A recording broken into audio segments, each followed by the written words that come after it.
Treffe ich sie endlich einmal. Plato. Fürst im Wolkenkuckucksheim der Ideen. Schon lange habe ich mir ein Gespräch mit Ihnen herbeigewünscht. Wer sind Sie? Verzeihung, Nietzsche. Friedrich Nietzsche. Kennen Sie nicht meinen Zarathustra? Wo kommen Sie her? Aus Deutschland. Wo liegt das? Im Norden. Ah, also ein Barbarenland. Nietzsche, that barbarian from the north, with his philosophy of will to power, stands in stark contrast to Plato and his idyllic realm of forms. Nietzsche sees this higher realm of the good as an illusion, a way to escape the chaotic reality of Midgard. For him, truth is subjective, changing from person to person. He believes that truth is not universal, but depends on individual experience and perspective. Nietzsche is saying that truth is something we create, not something to discover through contemplation and study through the academy. Life does not have a perfect form or ideal. It is dynamic, ever-changing, and full of perspectives that are different from our own bio-spirit. Plato believed that truth exists in a higher, eternal realm, beyond the material world, a place that he refers to as the realm of forms. Everything we see here is just a shadow of this perfect reality in the other dimension. And true knowledge comes from understanding these unchanging ideals. Plato ties morality to his concept of the good. He sees the good as an absolute standard, an eternal truth, like one of his forms. In Plato's world, morals are universal, stable, and unchanging. This is why in the Republic he describes a perfectly ordered society where each person plays a role in maintaining the balance and harmony. He believes in a universal justice that is objective and something we can learn and discover to live by. Now, Nietzsche believes that this whole Platonic system is just a means to an end. It's a will to power. It's a construct in order for the philosophers, the priest class, to keep the vital warriors under their thumb, to use this construct in order to ensnare the minds of those they wish to control. Plato himself speaks of this noble lie, that in order to rein in these folk, these people, they need to construct some sort of lie to keep them entrenched into their system. Nietzsche believed that traditional morality, universalism, especially morality from religion and society, limits human potential. In his view, these moral rules serve to control people and keep them from realizing their true inner strength. He calls this the slave morality, saying that it values meekness and obedience, qualities that he thinks hold humanity back. Now we can see with Plato, he wants for the elect, for the philosopher kings, he wants that true power, that true knowledge, that occult rule, occult meaning hidden. And for the masses, he wishes to impose the slave morality, okay? Master morality for us, slave morality for the pleb. Plato thought that human nature is made up of the rational mind, that human beings are fundamentally rational creatures. Rationale rules us, it guides us, it's the basis of all things pertaining to what it is to be human.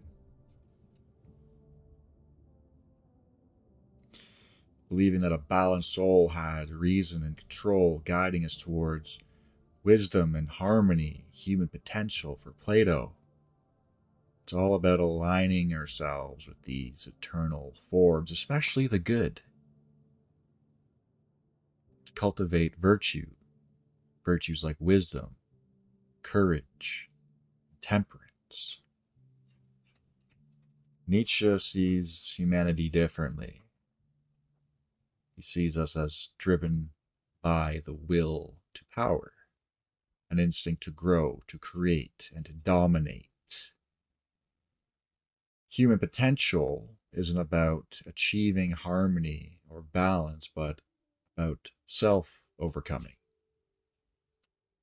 His ideal human is the Übermensch, the overman, a person who rises above social constraints, creating their own meaning and values. The Übermensch lives on the face of hardships, going beyond the limit. Now, I see several aspects playing out here, especially in this dialogue that we're looking at, okay? To me, the northerner, Nietzsche, what does he represent? It is what Spengler would call Faustian man, that ever-reaching, that searching for the infinite, the breaking away, the breaking through of previous notions. But I think, as has Carl Jung pointed out, I believe the proper term is the Botanic or Odinic spirit. That is what Nietzsche represents. What is the will to power?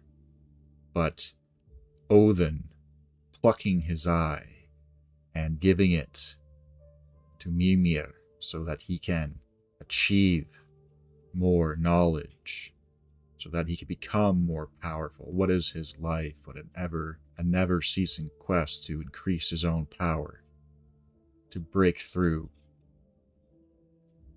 Whereas I see Plato as Apollonic, right?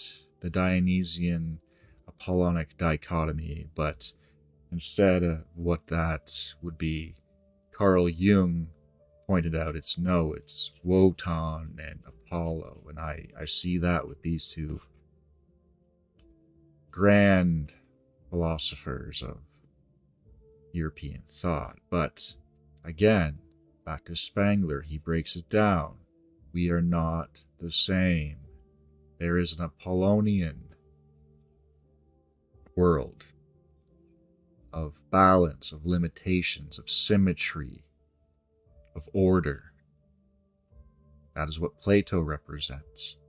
And there's the Faustian or Odinic world, of ever-reaching for the infinite, expansion, ecstasy, frenzy. That is what Odin represents. And so I see this dialogue even greater than just the dialogue of two philosophers, but almost a dialogue of two gods, of two civilizations, of two drastically different worldviews clashing together. And it's a fascinating video I think everyone needs to take a look at. Plato was the foundation of monotheism. He was the rejection of the old gods and the implementation of the universal, the good.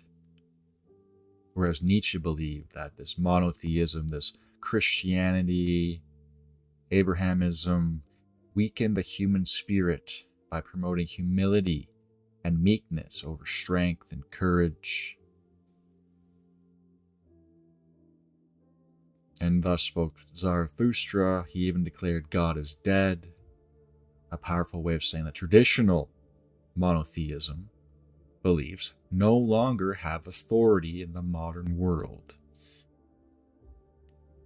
For Nietzsche, true vitality comes from embracing life. For Plato, true spirituality comes from embracing the spirit and the next world, the world of forms. For Nietzsche, the spiritual rebirth is through the Übermensch, where individuals find purpose in themselves, but for Plato it is death and ascension to the next realm, the eternal realm, the unchanging realm.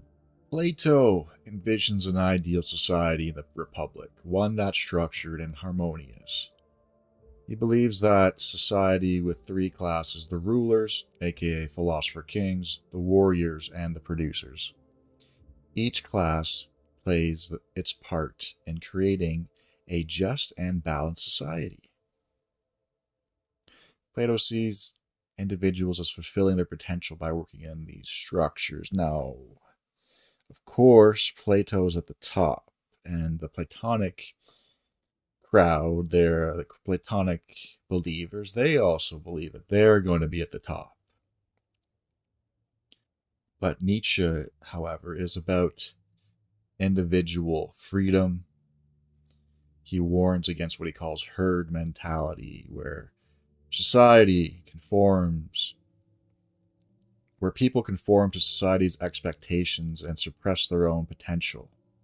For Nietzsche, a true society would be one that values individual freedom and encourages people to pursue their own path. He believes that greatness comes from personal freedom, and individuals create meaning themselves for themselves, not by what the philosopher dictatorship tells them with their noble lie. So there are almost two different philosophies at every different level, and I've had people criticize me before for not understanding Plato and saying that Nietzsche never criticized Plato and it was Socrates that he had issue with. No. He clearly has a lot of issues with Plato. This is actually very well known, and there's an entire dialogue written as a play in Switzerland about it. You can go check out. I think these folk are the ones who don't understand this dichotomy that we're talking about here. I'm sure, of course, what many of you know what I'm saying right now, and I appreciate that. Nietzsche's past was one of chaos, self-creation, and life affirmation here and now in Midgard, living for today. Living through your own perspective. My perspective is not the same as somebody living in Australia 5,000 years ago, and we do not share an eternal truth. There's no eternal forms that connects us together. There's nothing. I can't even fathom what living in their society back then would have been like. But somehow we can pretend like everybody, all of humanity, over all the aeons, over all the eras, have the exact same ability to reach this universal good and justice and truth. Is that what you're telling me right now? Because I don't believe it. I believe in subjective metaphysics, dimensional biospirituality. And I'll have to do a whole video on that topic because it's something you don't really find very often. But the Odinic frenzy triumphs over the Apollonian reason. every time and has actually triumphed over it. And in fact, it's coming back now. People are realizing that we have become too Apollonian, that we've become too orderly, that we've become too contemplative, and this vitalism, this path of action, this life affirmation philosophy is gaining traction more and more every day because people realize that we're missing something drastic. The very foundations of our thought are corrupted and have been corrupted. And it's not just one faction that's corrupted it, but there's a hydra who has corrupted it. Be it the Phoenicians, be it the tripartite, goddess survival, other factions. The hydra has been trying to bind us now for a long time. The Odinic frenzy returns once again. Order, reason, and transcendence. Is that what we need now in today's world? I don't think so. If you align, if you biospiritually are more aligned to the Apollonian, to the path of reason and contemplation, I actually have no issue with that. I think you should follow what magnetically and energetically draws you towards that path and see how far you can follow it. Because I believe there is a reason for that. I believe your spirit actually is more Apollonian. Maybe your spirit is not Platonic. Maybe you do not align with the frenzy. But for those who do and are being netted in back to this monotheism, but this contemplative monotheism, this universalism through the Athenians, I say just take a step back, re-examine, and realize all this is just another form of monotheism, of Abrahamism. They are in bed together. They've always been in bed together, the Platonics and the Abrahamic faith, because they fundamentally have the exact same principles about the nature of metaphysics. So therefore, rein it in and keep searching if you still feel as though something is missing, that you're lacking answers, you're lacking something that your spirit, not your mind, not your rational inclinations, but your spirit tells you is not correct. Trust your gut, trust your instincts, feel, don't think. Use the force, don't bother with things that are causing cognitive dissonance with you. You have to find the path that is clear and easy for yourself to follow. As northern barbarians have been gaslit for a long time, saying that we needed to be civilized and that we owe everything to the Apollonian civilization. But I fundamentally have to disagree and disavow any notion that we were living in these simple, crude cultures and that we couldn't achieve anything without for the guidance of the Hellenic and Apollonian South. I think it's a psyop. I think it's a very crude and reductionist way to look at the history of Europe, and we will root out this notion until it is completely thwarted. The Hyperborean North was always a high culture. Sure, we didn't have marble, but if you use marble statues as your measure for culture, then you are just simply being memed into a thought pattern that is just not correct. Metallurgy, wealth, power, strength, and the sacking of several Apollonian cities prove that the Hyperborean North was just as worthy as a rival than that of Persia or Egypt. And so, if you want me to continue to explore this topic of the true history, the hidden history of Hyperborea, we can go down that route, and I will gladly show you how this is one of the greatest hidden aspects of history of all time. And we will dispel these notions that we were living in squalor while the Apollonians were thriving in opulence. Thank you for listening. If you liked the video, give me a like. And I will see you next time, Hyperboreans.